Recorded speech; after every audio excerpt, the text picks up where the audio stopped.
Begitu Umar masuk melihat jejak di punggung Rasulullah tuh Pak, nampak betul jejak pelepah kurma itu, menangis Umar. Umar aja yang terkenal zuhud Pak, tidak sanggup dia melihat tubuh Rasulullah seperti itu. Ya Rasulullah, dunia di tanganmu, engkau kekasih Allah. Tapi mengapa kau biarkan Raja Kisra Persia hidup dalam gelimang harta dan kemewahan? Dan kau manusia mulia mau seperti ini ya Rasulullah. Dilihat Umar adalah gandum sedikit bercampur pakai air.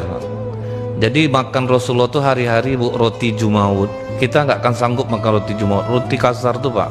Ibaratnya kalau di Holland sering dulu kalau orang nunggu-nunggu tuh Pak, sisa roti yang keras-keras tuh Pak, itu tuh jumaud keras. Itu yang dimakan Rasulullah. Pakai air sedikit untuk melunakkannya. Itu yang dimakan. Apa nak nangis Umar dibuatnya Pak? Apa kata Rasulullah? Umar, mereka itu disegerakan nikmatnya di dunia untuk kita nanti di akhirat. Apakah kau tidak ridho? Nah itu yang membuat Umar tetap nangis juga Pak. Tidak bisa dia, walaupun udah dihibur Rasulullah, tetap Umar nangis karena tidak tahan melihat Rasulullah tidur seperti itu. Sebetulnya ada yang melatar belakangi kenapa Rasulullah sampai tidur beralaskan pelepah kurma itu tuh Pak. Nah ini pernah kita ungkapkan ketika istri-istri Rasulullah demo minta tambah uang belanja, kan itu yang mendasarinya Pak. Datang ramai-ramai minta tambah uang belanja, tidak tahan lagi hidup miskin Pak. Sementara orang enak-enak hidupnya, kita kok enggak. Abu Bakar Siddiq melihat dalam satu rombongan istri-istri Rasulullah itu ada Aisyah, jalan langsung jalan Abu Bakar Siddiq, di backupnya menantunya, duduk dia di sebelah Rasulullah. Tidak lama datang Umar, duduk pula Umar di sebelah Rasulullah, karena dia nampak anaknya ikut juga. Karena semua diam, Umar mulai membuka cerita. Perlu kita ketahui Pak, istri Umar bin Khattab itu cantik Pak, namanya Atika. Jadi dia pernah agak kurang senang dengan Abu Musa al-Asy'ari, dikarenakan ketika istrinya pergi ke masjid, pas pulang dihadiahkan oleh Abu Musa al-Asy'ari karpet merah. Tersinggung Umar, Pak, ngapa kau terima kado orang nih? Nah, diangkatnya lah Pak, karpet itu dibaliknya, jangan kasih istri aku kado. Cemburu kuat, makanya Umar melarang istrinya ke masjid. Nah, sekalipun Umar tidak melarang perempuan datang ke masjid, tetapi untuk istrinya dia larang, karena istri cantik. Setelah itu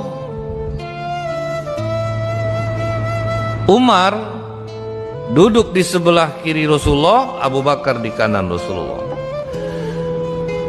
Kata Umar, ya Rasulullah, aku ada masalah. Apa masalah kau Umar? Istri aku tadi pagi minta tambah uang belanja ya Rasulullah. Bingung aku jadinya. Kata Rasulullah, sama masalah kita berarti. Ini pun datang minta belanja sama aku. Bayangkan 9 jumlahnya, kau baru 1, ini 9. Langsung berdiri Umar, ditekannya bahu Hafsah. Kau ingin menjadi musuh Rasulullah Hafsah? Kok berani kau minta tambah belanja kepada Rasulullah? Apakah kalian kira Rasulullah ini orang yang kikir? Kalau dia ada pasti kalian dilebihkan ya. Aku ikut-ikut aja ya, orang ini ngajak-ngajak tadi, jadi nggak enak pula nggak ikut serta, makanya aku ikut. Abu Bakar datang pula marah kepada Aisyah. Kau ingin menjadi musuh jiwa Rasulullah Aisyah? Tidak ya, maafkan aku ya, namanya perempuan pasti adalah merasa kekurangan. Jangan kau ikut-ikut seperti ini. Semua diam Pak. Tapi apa reaksi Rasulullah ketika istrinya minta tambah belanja kepadanya? Apakah Rasulullah marah-marah? Tidak. Rasulullah menghajir, mendiamkan. Berapa lama Rasulullah diam? Ya enggak sebentar Pak, 50 hari Pak. Jadi kalau yang ini jangan Bapak amalkan Pak, mohon saya, nanti Bapak tinggalkanlah istri Bapak 50 hari nanti. Gara-gara di sini, ini hanya untuk Rasulullah. 50 hari itu apa yang ditunggu Rasulullah Bu? Wahyu dari Allah. Nah itulah Rasulullah tidur di masjid tuh Pak, beralaskan pelepah kurma. Bolak-baliklah Umar datang ke sana menjenguk. Setelah hari ke-50 turunlah surah Al-Ahzab ayat 28-29. Nah itulah sebabun nuzul turunnya ayatnya. Apa kata Allah? Ya ayuhan nabiyyu qul li azwajika in kuntunna turidnal hayatad dunya wa zinataha fata'alaina ummatiyakunna wa usarihkunna sarahan jamila. Hai Nabi, katakan kepada istri-istrimu, jika mereka meminta tambahan belanja dan dunia, perhiasan dunia kepadamu, berikan mereka mut'ah, janjikan kepada mereka dalam waktu tertentu, kemudian berikan kepada mereka, setelah itu ceraikan mereka dengan cara yang baik. Tegas Allah, ceraikan aja mereka, kasih, tapi kasih dulu nih Pak, kasih yang dia minta, habis itu ceraikan mereka. Kemudian wa in kuntunna turidnallaha wa rasulahu wad darul akhirah fa innallaha 'ada lil muhsinati minkunna ajran 'azima. Dan jika kamu menginginkan keridhaan Allah dan Rasulnya dan negeri akhirat, maka sesungguhnya Allah menyediakan pahala yang besar bagi siapa yang berbuat baik di antara kamu. Ini yang kedua nasihat Allah kepada istri-istri Nabi. Kalau kalian ridho, tidak ribut, kalian akan mendapatkan pahala yang besar di akhirat. Nah, Rasulullah pertama kali menemui Aisyah. Aisyah, sudah lama kita tidak berjumpa. Iya ya Rasulullah, untuk permasalahan kalian meminta tambahan belanja kepadaku, Allah sudah memberikan keputusannya. Dan ini jangan kau langsung mengambil keputusan Aisyah, kau rundingkan dulu kepada kedua orang tuamu. Nah, dibacakan Rasulullah kedua ayat ini, langsung menangis Aisyah. Aku ingin mencari keridhaan Allah dan Rasulnya. Aku tidak akan meminta tambahan belanja lagi kepadamu ya Rasulullah. Tapi ada ujungnya dikatakan Aisyah, tapi tolong jangan ayat ini dibacakan ke istri-istri yang lain. Nah, ada juga Pak, keinginan menguasai sendiri itu tetap ada. Nah, tetap ada. Malah Rasulullah, aku ini diutus sebagai guru bagi kalian, bukan untuk memberatkan. Ini ayat untuk kalian semua Aisyah, bukan hanya untukmu. Iya ya, tahu orangnya, orang kan ngomong aja, itulah Pak ya.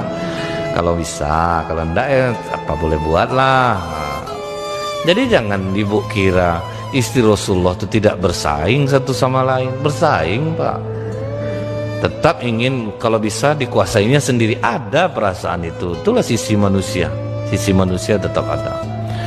Nah, Rasulullah bacakan ke seluruh istri-istrinya, akhirnya semua istri mengatakan, kami memilih keridhaan Allah dan Rasulnya. Aku berjanji, kata Zainab, akan aku buat usaha dan setelah itu akan kusedekahkan hasilnya. Akhirnya tidak ada, pokoknya kami mau seperti dirimu ya Rasulullah, kami akan dukung apapun yang kau buat. Nah, setelah itu baru Rasulullah berdamai dengan semua istri-istrinya. Pernah istri-istri Rasulullah ini karena melihat alas tidur Rasulullah itu terlalu tipis, maka mereka punya inisiatif. Jadi masing-masing istri sepakat, gini aja, kita lipat kulit itu menjadi 4 lipatan. Tapi jangan tahu Rasulullah, kata, kita lipat 4 lipatan biar sedikit empuk lah, supaya Rasulullah nikmat dia beristirahat dan dia tidur itu bisa lebih nyenyak. Maksud istri-istri ini baik, ditebalkannya alas tidur Rasulullah itu. Tapi gelisah Rasulullah Pak, tidur dikasih itu tuh gelisahnya Pak, terlambat bangun.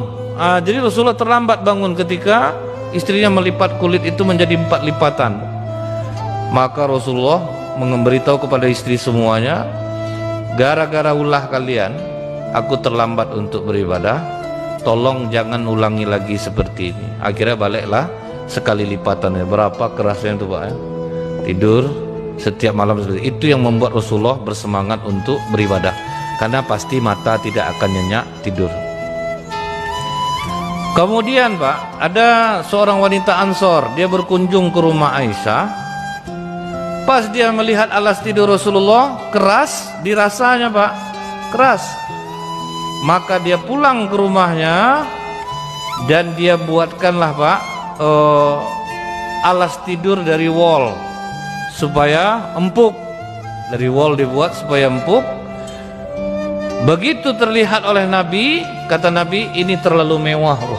Cuman itu aja Pak, terlalu mewah bagi Nabi. Ini terlalu mewah. Dan Nabi agak tegas dalam hal ini. Tolong kembalikan lagi ke orangnya. Kalau kita akan segan, kita janganlah kita apalagi biar aja kasih aja lah ke orang. Rasulullah enggak Pak. Kalau untuk itu tegas dia. Balikkan balik Aisyah. Pergi balik, antarkan ke orang yang ngasih tadi. Ini terlalu mewah bagiku. Enggak mau Rasulullah. Tidur empuk. Kemudian Pak, apa doa yang sering dibaca Rasulullah? Ya Allah, jadikanlah rezeki keluarga Muhammad hanya untuk mencukupi kebutuhan. Pokoknya tercukup aja kebutuhan, itu aja lah jadikan rezeki keluarga kami.